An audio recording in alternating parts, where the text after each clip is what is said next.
বহু প্রতীক্ষা আর প্রতিকূলতার পর দিনাজপুরের লিচু বাজার পর্যন্ত আসতে শুরু করেছে। আর এ নিয়ে ফল রসিকদের মাঝে যেন এখন প্রতিযোগিতা লিপ্ত হয়ে গেছে এই লিচুর স্বাদ গ্রহণে। দর্শক, এই জন্যই এভাবে কথাগুলো বলা হলো, প্রতীক্ষা কিংবা প্রতিকূলতা দুটি শব্দই যেন এবারের লিচুর সাথে পরোক্ষ ও প্রত্যক্ষ ভাবেই জড়িয়ে আছে। বাংলাদেশের উত্তরের জেলা দিনাজপুরের যে লিচু ফলন হয়, সে লিচুতে এবার যেন অনেক বড় ধরনের একটা চ্যালেঞ্জ মোকাবেলা করতে হয়েছে।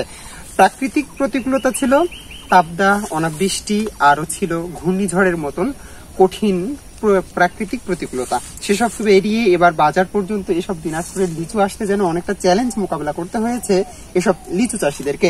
সরেজমিনে লিচুর বাগানগুলিতে এসে দেখা গিয়েছে যে ঘূর্ণিঝড় রিমালেও কয়েকদিন আগেও এসব লিচু বাগানে বিশাল ক্ষতিগ্রস্ত হতে হয়েছে লিচু চাষিদেরকে। এছাড়াও তাপদাহের সময় লিচুকে টিকিয়ে রাখার জন্য বিভিন্ন ধরনের কীটনাশক স্প্রে থেকে শুরু করে নানান দিকও করতে হয়েছে এসব লিচু চাষিদেরকে। ফলে শেষমেশ বাজারজাত করতে পারা এবং বাজারজাত হতে থাকা এসব লিচুর দাম নিয়ে তাদের যেন এখনো একটু মনোমালিন্য রয়েছে। অনেকে বলছে যে দাম বাজারে বাজারজাত করতে হচ্ছে, সে দামে নিজেদের একটু হলেও লাভ হলেও হারিয়ে থাকার মতন একটা অবস্থা তৈরি হয়েছে। পুরো আপডেট দেখুন, বুঝতে পারবেন লিচুর হাল। স্বাদে গন্ধে রঙে সেরা দিনাজপুরের লিচু। বাংলাদেশের অন্য অন্য জেলাতেও লিচুর চাষ করা হলেও কেন না কোনো কারণেই যেন একেবারেই আকাশ ছোঁয়া জনপ্রিয়তার শীর্ষে থাকে দিনাজপুরের লিচু। প্রতি বছরই ফল রসিকরা সন্ধানে থাকে কখন বাজারে আসবে দিনাজপুরের লিচু। প্রতিশ্রুতি থাকে যে দিনাজপুরের লিচু রং, গন্ধ, স্বাদ, আঁশ সব দিক থেকেই সেরা। আর এজন্যই এই লিচুর প্রতি ঝুঁকে থাকে সারা দেশের মানুষ। বাংলাদেশের মানুষের কাছে দিনাজপুরের লিচু মানে যেন মধুমাস জ্যোষ্ঠীকে রাঙিয়ে তোলার অনন্য এক উপাদান। প্রতি বছরই নেই এবছরও দিনাজপুর থেকে বাজারে আসতে শুরু করেছে বিভিন্ন জাতের লিচু। বম্বে, চায়না থ্রি, মাদ্রাজি সহ কাঁঠালি জাতের লিচু ইতিমধ্যেই বাংলাদেশের বাজারে সয়লাভ হয়েছে। বিভিন্ন দামে বিক্রি করা হচ্ছে এসব লিচু।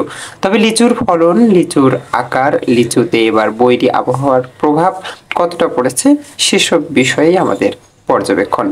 চলতি বছর লিচুর ফলন তেমন ভালো হয়নি। গেল কয়েক বছরের তুলনায় এবছরের গাছগুলিতে লিচু হয়েছে একেবারেই সামান্য। আর এসব কম হওয়ার পিছনেও রয়েছে প্রাকৃতিক কারণ।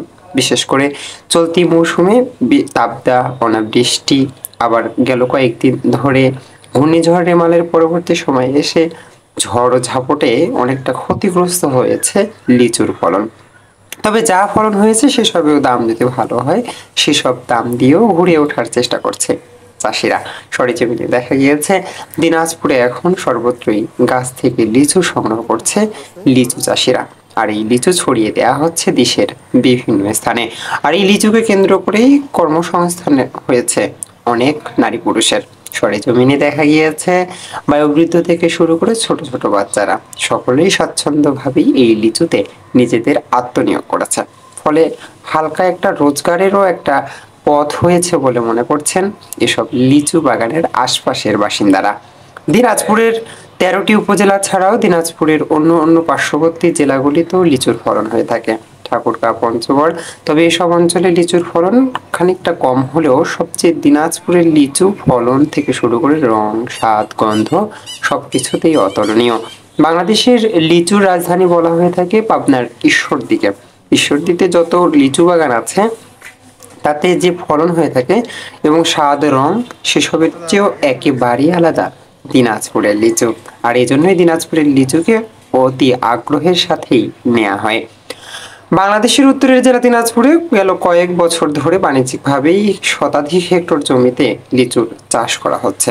আর এই চাষিদের সংখ্যা ক্রমশ বাড়ছে। লাভবান হওয়ায় অনেকেই এখন ঝুঁকছে পতিত জমিতে লিচুর বাগান করতে। সরেজমিনেও দেখা যায় এই চিত্র। দিনাজপুরের সদর উপজেলা, চিরিরবন্দর উপজেলা, বিরল, বীরগঞ্জ, বিরামপুর, পার্বতীপুর সহ বোচাগঞ্জ, সেতাবগঞ্জ সহ অন্য অন্য উপজেলাগুলিতেও দেখা যায় লিচুর বাম্পার ফলন। মিজানুল্লাহ নিজাম, ব্যালেন্স টিভি।